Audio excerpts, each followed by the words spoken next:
Doy gracias a Dios porque me permite hacer esta grabación. Estamos estudiando acerca del momento en que Dios está dando la promulgación de los 10 mandamientos y está también renovando el pacto con los israelitas para establecerlo como una nueva nación. Con respecto a esto, hemos analizado distintos, eh, distintos eventos, distintos aspectos de la narrativa bíblica donde encontramos temas, mensajes que Dios nos da en su palabra para que nosotros podamos conocer más de Él, podamos saber más de Él y también de su amor y del plan de la redención. En este momento queremos prestar nuestra atención con lo que sucedió con la tribu de Leví. El relato bíblico dice en Éxodo capítulo 32 que cuando Moisés bajó del templo, perdón, del monte, Moisés baja del monte porque Dios le dice, ve que el pueblo pronto se ha revelado, se ha apartado. Moisés viene y cuando él enfrenta lo que estaba sucediendo, encuentra al pueblo de Israel que se ha hecho una, una imagen o un becerro de oro que Aarón creó y dijeron, este becerro de oro es Jehová. Hicieron fiesta y estaba en el momento de esas fiestas. Estas fiestas que se hacían a semejanza de las fiestas que hacían otras naciones y también los egipcios eh, que adoraban a sus dioses, casi siempre estas fiestas eran inmorales, eran muchas veces, casi siempre, fiestas orgiásticas.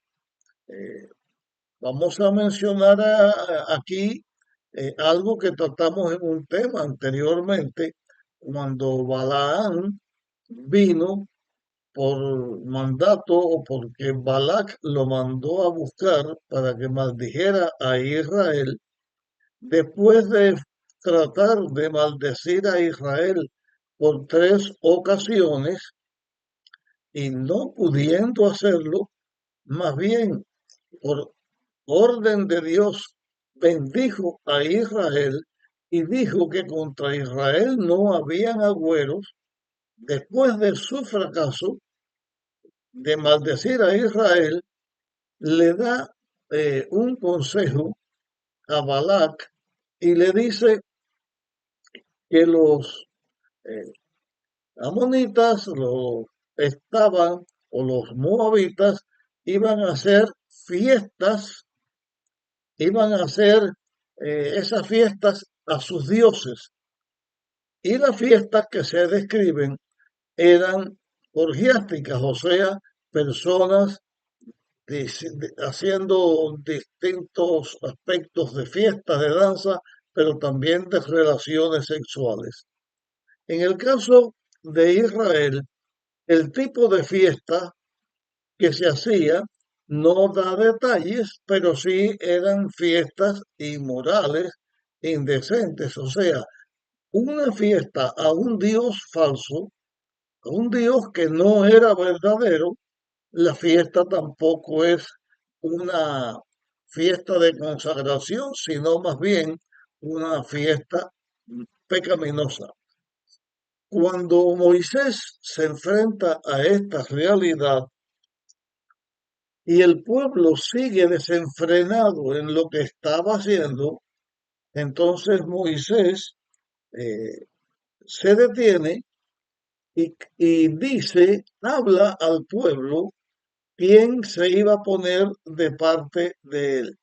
Voy a leer el capítulo 32 a partir del versículo 25.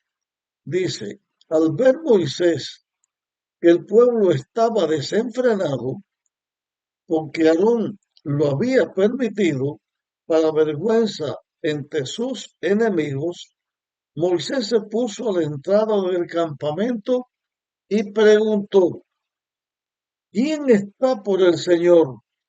Júntese conmigo. Y se juntaron con él todos los hijos de Leví. Fue una respuesta inmediatamente y esa respuesta la dieron todos los hijos de Leví. La Biblia señala aquí los miembros o los pertenecientes a la tribu de Leví, todos. Se refería no a todo levita, sino a todo hijo de Leví, como otras veces de la Biblia se señala, todos los hijos de Leví de la edad de 20 años arriba. El dato de 20 años arriba no se menciona, pero está implícito a través del estudio que estamos haciendo. Vemos que el ejército de Israel se contaba hombres que podían ir a la guerra de 20 años arriba. Se juntaron todos los hijos de Leví. Y él les dijo, Moisés le dijo, así dice el Señor Dios de Israel. Cíñase cada uno su espada. Volved y pasad de puerta en puerta por el campamento. Y cada uno mate a su hermano, a su amigo y a su pariente. Y los levitas hicieron conforme al dicho de Moisés. Dejo el versículo hasta aquí, después vamos a leer la parte que nos falta por leer de este versículo. Al recibir los levitas la orden que Moisés estaba dando, ir de puerta en puerta, señala también el pecado orgiástico. No es que estaban todos ahí públicamente, sino que se metían dentro de las tiendas y ahí hacían sus actividades orgiásticas. Los levitas tomaron sus armas y fueron, como Moisés mandó, y mataron a todo el que estaba involucrado en esa fiesta, todo el que estaba involucrado en esa actividad. Aquel día murieron todos, dice, que estaban en esta celebración. Pero vamos a prestar un poco nuestra atención a algo que en ocasiones anteriores hemos hablado, hemos analizado, pero aquí se desprende que debemos volver a hablar porque esta orden que Moisés estaba dando estaba en armonía con lo que Dios estaba pidiendo de Moisés. Pasa y destruye a todo el que esté haciendo esto. Esas personas que iban a ser destruidas eran personas que se habían declarado abiertamente en contra de Dios y en contra de lo que Dios estaba haciendo con respecto a la santificación del pueblo de Israel. Dios le había dicho al pueblo que debía santificarse, debían prepararse para venir al encuentro de Dios. Este grupo de personas, en vez de santificarse, que significa ponerse en las manos de Dios para que Dios a través de ellos haga una obra sagrada, la obra sagrada que Dios quiere de su pueblo es que prediquen el plan de la redención, que prediquen el Evangelio, que sean testigos de Dios que ayuden a toda la humanidad para que reconozcan a Dios y se salven. Estos que hacen el becerro de oro, que están diciendo que ese Jehová, estaban no solamente en apostasía, sino que estaban luchando en las manos del diablo, luchando contra Dios para que el pueblo de Israel no se estableciera, no se santificara, no obedeciera a Dios ni guardara su ley. Esto significaba el triunfo del pecado, el triunfo del diablo. Y si el pecado triunfaba y el plan de la redención no llegaba a funcionar, si el pueblo de Israel no llegaba a estar en las manos de Dios, también significaba que el Mesías no vendría, porque debía venir de Israel. La Biblia, la palabra de Dios, no se daría porque la Biblia fueron los hombres influenciados por el Espíritu Santo con su inspiración para que ellos escribieran las escrituras. No existiría el santuario. El conocimiento de Dios no se llegaría a tener. Eso significaba que el hombre no iba a ser redimido por el pecado. Pero de la única manera en que el ser humano puede salvarse es por la gracia de Dios que envía a su Hijo, envía a Dios el Creador para que ocupe el lugar del hombre, muera por el hombre y le dé entonces con la victoria de la resurrección, la victoria al hombre para que luche contra el pecado y así el plan de la redención llegara a efectuarse. El pecado es lo que causa la muerte. La muerte entró al mundo por el pecado. El pecado entró por un hombre, Adán, y la muerte o el pecado llegó a todos los hombres porque todos los hombres pecaron. La lucha entre el bien y el mal va a terminar con la vida eterna, feliz y santificada de todos los que siguieron a Dios. Y va a concluir con la muerte, la destrucción de todos los que se rebelaron contra Dios. La Biblia enseña esto. En esta ocasión, todas esas personas condenadas a muerte por causa de su pecado, por causa de su elección, Dios envía a los levitas, en este caso porque ellos fueron los que se dieron para destruir al pecado. Pero ahora nosotros encontramos que cuando los levitas en una ocasión anterior usaron sus armas, fue causa de que ellos se fueron a la perversión, se fueron a la maldad y dejaron de ser contados dentro del pueblo de Israel. Vamos a mirar lo que está escrito en el libro de Génesis, capítulo 49 y versículo 5 en adelante. Dice, Simeón y Leví son hermanos, sus armas de maldad. No entre yo en su consejo, ni mi honra se junte en su compañía, porque en su furor mataron hombres y en su temeridad desgarretaron toros. Maldito el furor que fue fiero y su ira que fue dura. Yo los dispersaré en Jacob y los esparciré en Israel.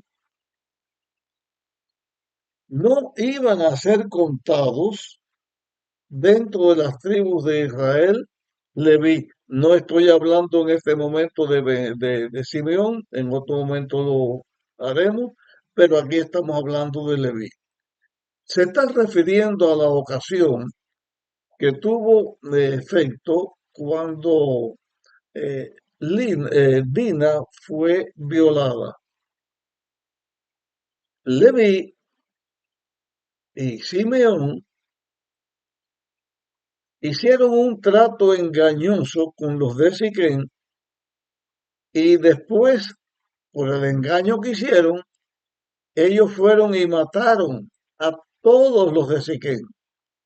Solamente dejaron mujeres, destruyeron todo, lo quemaron, se llevaron esclavos a los que dejaron con vida. Y ese acto fue tan repudiado, fue tan malo, tan atroz, que Jacob en su bendición final señala esto que acabamos de leer. Pero el castigo final contra Leví es que iban a ser dispersos en Israel. Y aquí ahora encontramos algo que demuestra el amor de Dios.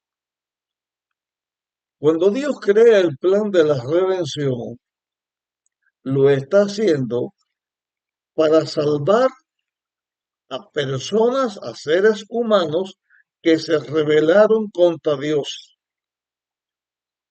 Y como que se rebelaron contra Dios, quedaron condenados a muerte. Eso pasó cuando Adán y Eva pecaron. Pero tanto amó Dios al ser humano, tanto amó Dios a la humanidad, que el plan de la redención que ya estaba creado por Dios se dio a conocer y entonces Cristo, Jesús, el Hijo de Dios, vino a la tierra y murió para redimir al ser humano.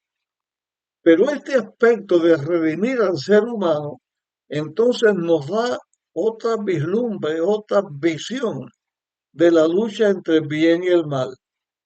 Hablando de eso, voy a leer algunos textos en la Biblia, pocos, hay muchos que lo tratan, pero solamente vamos a hablar de poquitos ahora porque lo que nos interesa es que podamos comprender esto. Leví, si había vendido al pecado, había cometido crimen, maldad,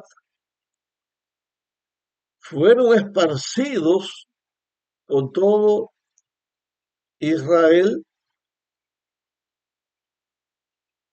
pero porque una persona peque, o un grupo de personas pequen, no significa que ya Dios los deja para que sean destruidos. Porque si no, ningún ser humano podría salvarse, porque todos somos pecadores. Pero en el amor de Dios hay una palabra que quiero señalar aquí, la redención. Al hombre pecador, Dios le ayuda para que pueda ser redimido. Y en este caso específico de los levitas, ellos volvieron a tomar las armas, pero ahora no para asesinar a personas engañadas, inocentes, sino fueron usados por Dios para llevar a efecto la destrucción de las personas que se levantaban contra Dios y el diablo estaba haciendo para que el plan de la redención no existiera y para que el pueblo de eh, Israel no llegara a existir.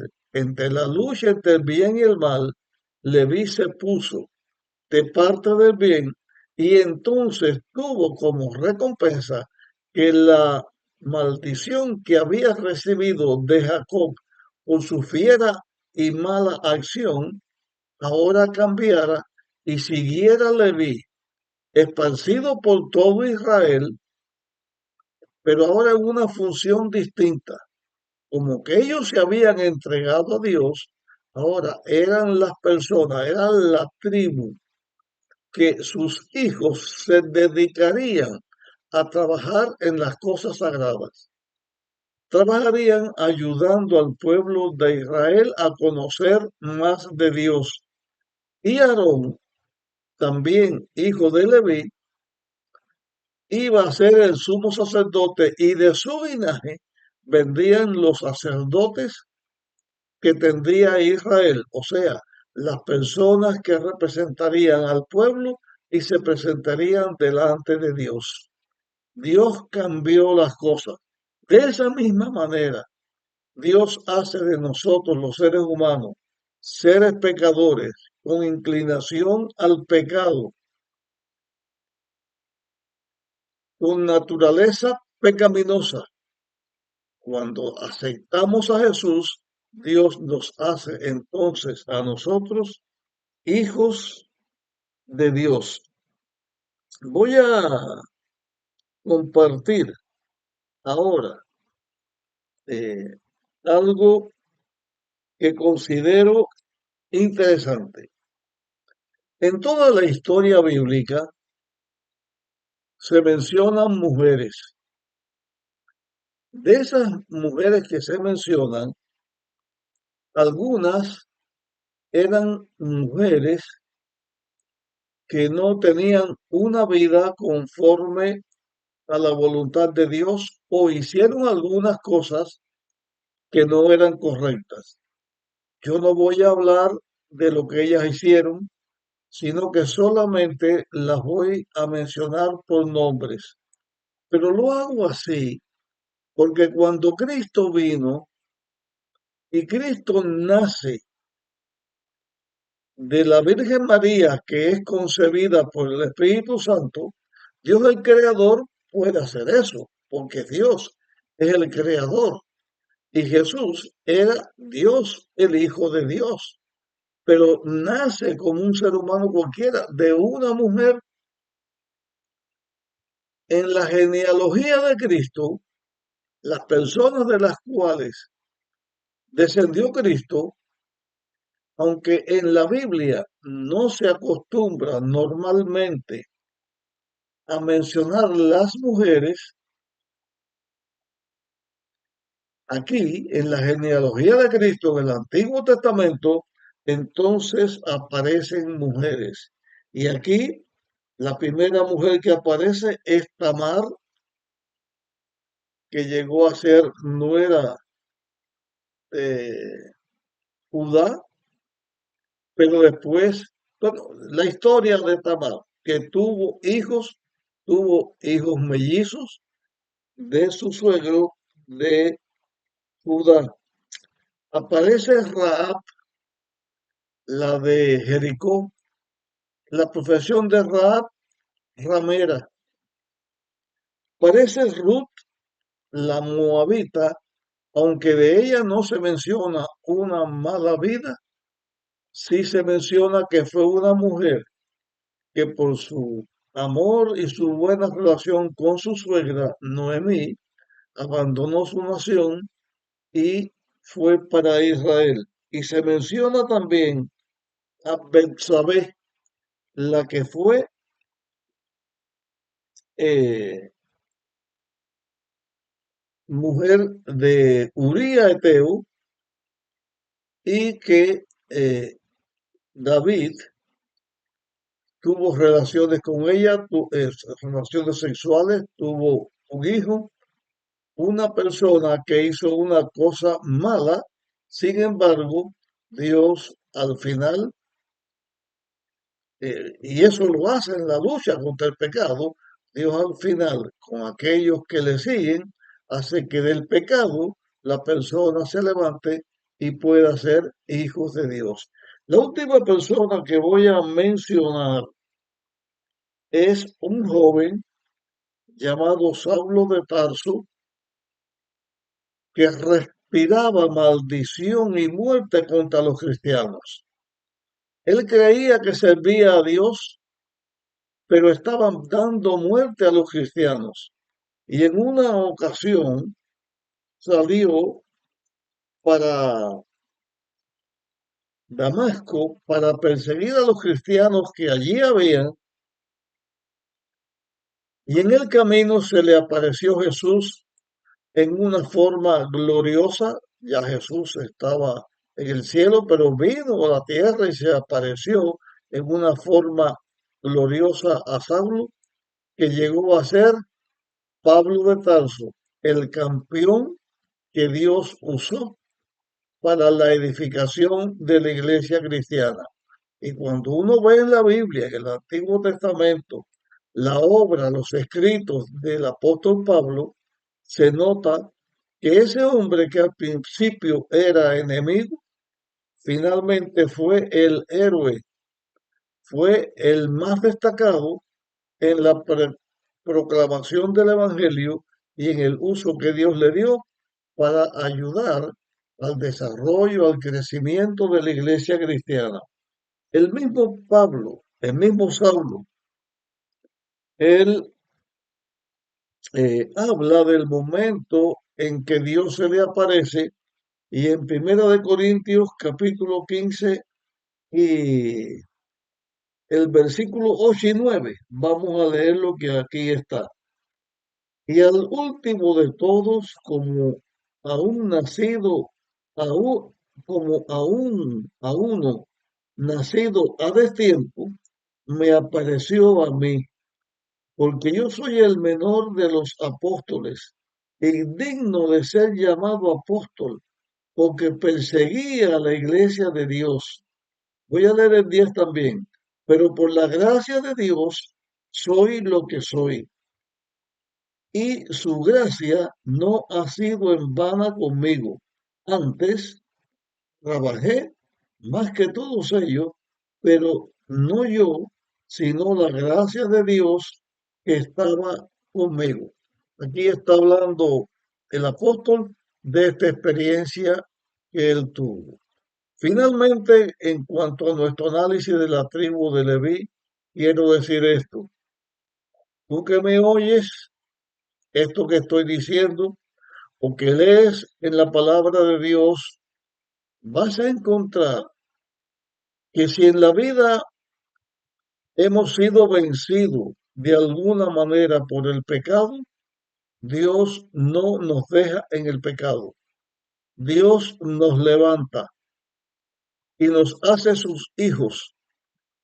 Y ser sus hijos significa, cuando se juntan todos los hijos de Dios, un pueblo de reyes y sacerdotes, como estaba haciendo Dios con el pueblo de Israel. Pueblo sacerdotal, para que unos a otros nos ayudemos, oremos unos por los otros, para que seamos fieles y para que podamos estar con Dios. Nuestro estudio lo terminamos aquí con esta declaración. Continuaremos analizando otros aspectos que en esta ocasión sucedieron. En el próximo tema lo veremos.